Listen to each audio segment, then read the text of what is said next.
Yes, sir. We back with another one. Y'all see on the screen. Malcolm Jamal Warner. We all know he passed away, bro. Rest in peace to him. He had a tragic incident with his daughter out there, out overseas, I think it was. Jay Marvelous. He finna break it down for us, folks. Let's see what happened, folks. What this all about. Alright, y'all. Malcolm Jamal Warner went against the grain and paid the ultimate Get it price. ready, folks. I think what it is now, it has become The consumerism part of it? yes. Malcolm Jamal Warner got his start by attending a professional children's school in New York City. He would be considered the most charismatic one in his class, which landed him a role in a TV show called Fame. Shortly after, he would audition for the Cosby Show and landed the role as Theo Huxtable. Is censorship there supposed to think as important, Gartrell? Ask me the question again. He even directed New Edition's video N.E. Heartbreak. Yo, we're here. Get him out the house. All right, peace. By 1995, Malcolm Jamal Warner was noticed by Hollywood. He would do numerous movies along with still starring in The Cosby Show. After The Cosby Show went off, him and Eddie Griffin would get their own show called Malcolm and Eddie. But just like they say, when Hollywood is done with you, they done with you. He would struggle to find work in Hollywood but couldn't land any good role. It wasn't until 2015 when Bill Cosby would start facing charge that Malcolm Jamal Warner would speak out against the industry. He would talk about how Bill Cosby getting in trouble affected his finances because he wasn't getting royalties for the show anymore. So reruns of the show have actually been pulled off of television. Right. I want to know, how do you feel about that? Well, I feel several different ways. Okay. One, because the show is taken off the air, it's literally taking money out of my pocket. Right. So I got my own personal feelings about that, That's true. because it personally affects me.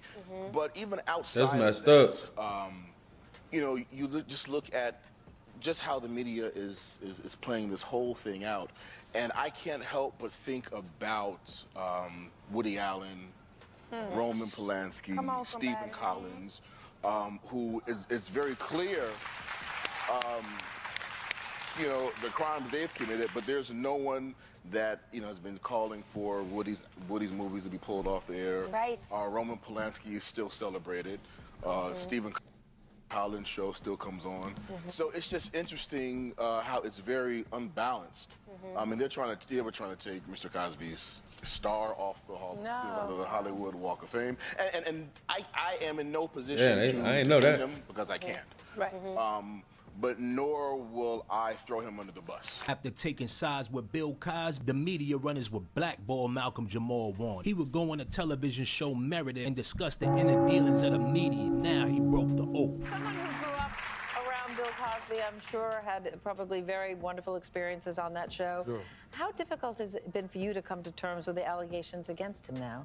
Well, what makes it difficult is the role the media plays in all of this, as well as the OJ situation 20 years ago. But the media has a way of putting a certain slant on things that very much influences public opinion. I'm in no position to defend him or throw him under the bus because stuff I just don't know about. But when I look at the media and see how the media helps paint a certain picture, you can't help but just kind of go like, wow, it's a bad situation. As he would struggle to continue to find work in Hollywood, he would realize that it's not all what it's cracked up to be. He would eventually have to go back to doing theater shows to support himself and pay his bill. But by the end of his career, Malcolm Jamal Warner had enough. He would speak at an engagement and claim that black people were the true Israelites and diss the media runners publicly. You see, the art of being black is often an acrobatic act in defending black humanity in a world that worships they don't like that. long-haired They don't like that, bro. Anglo-Saxon savior, even though the don't Bible like that right there. clearly describes him as a bronze-skinned, woolly-haired Hebrew. Yo, hold on 1 second. I want to take a minute to show y'all my merchandise. If you see anything you like, go ahead and get you some. You'll be out there looking fly, looking fresh. I'm going to leave a link in the description. Back to the video.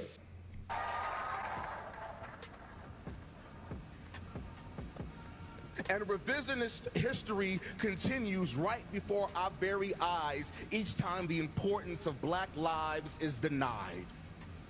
What happens to unhealed souls left to linger in bodies that hold on to trauma? The immortal imprisoned by mortals who thrive on fears stoked by lies. And where do those souls go when the trauma is intergenerational? Uninformed race theory critics beget flag-waving parents professing patriotism who prefer their children pretend to be as blind to color as we purport Lady Liberty to be to justice. But she needs glasses so America can see how easy it is to be so indifferent to slavery when it's viewed solely as black history. But the holy truth is, slavery is white history too. It wasn't until Malcolm Jamal Warner went on his podcast and spoke about the bad side of hip hop. If we change the genre of art, right, and we talk about literature, and we talk about love and the N-word, it's in there. It's in there. Yes, right? Yes. So I think. Do you think there's a difference there? In some way? I think what it is now, it has become. The consumerism part of it? Yes. Okay. It's become so again. It's become such a marketing thing, right? You didn't. There was, yeah, we've been using the words forever. We were using the words in the Civil Rights Movement. But every song did not have the word in it. For me, in hip hop, I think the word is. I think and there should be a moratorium on both of those words in hip hop because it's low-lying fruit. It's so easy. Everybody does it to the point that it's corny. Like there are MCs who I love, who I cannot listen to anymore because I can't. I love J. Cole, but I had to stop listening to J. Cole because I got tired of hearing and bitch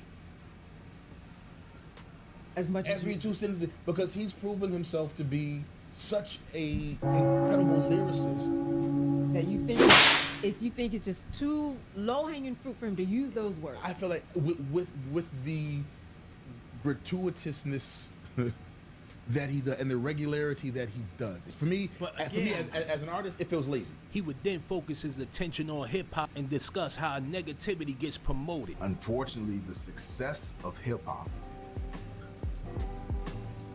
is predicated upon being anti-black. Explain. Expound. When you listen to the hip hop that gets the exposure. Right? Conscious hip hop isn't getting exposure. The messages in hip hop that get the exposure are misogyny, murder, mayhem, and disrespect of fellow black people. Right? That's not all of the hip hop that exists. Right, but that's what mainly. That's what gets.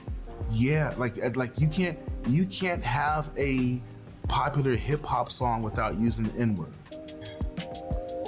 Or calling women horrible names. Yeah. It's like our black music has somehow become anti-black, and it's been so normalized They got a point, that it gets though. right by us. And it just did with me.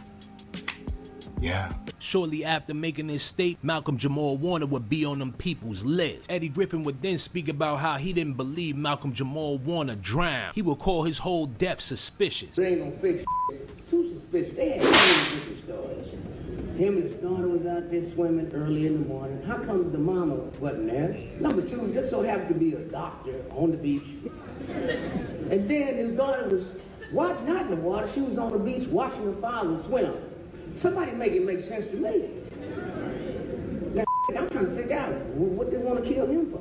On July 20th, 2025, Malcolm Jamal Warner mysteriously met his demise. He would go on vacation with his daughter and end up drowning in the ocean. Let me know what y'all think. Did Malcolm Jamal Warner overstep his boundaries with the media run, or was it just his time to go? Appreciate if you made it all the way to the end of the video. What y'all think, man? What y'all think, bro? Y'all think they came and got him, folks? He was talking too much, they got tired of it?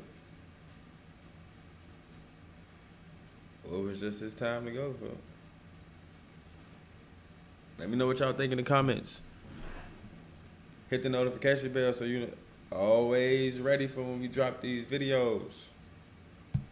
But you already know what's going on with me, folks. I'm gone. Cushy, I love the hey, cushy, I love to use it. It's therapeutic, flow sick. Be throwing up, it's therapeutic, Glock 6 with extra clip. I'm very suited, money getting.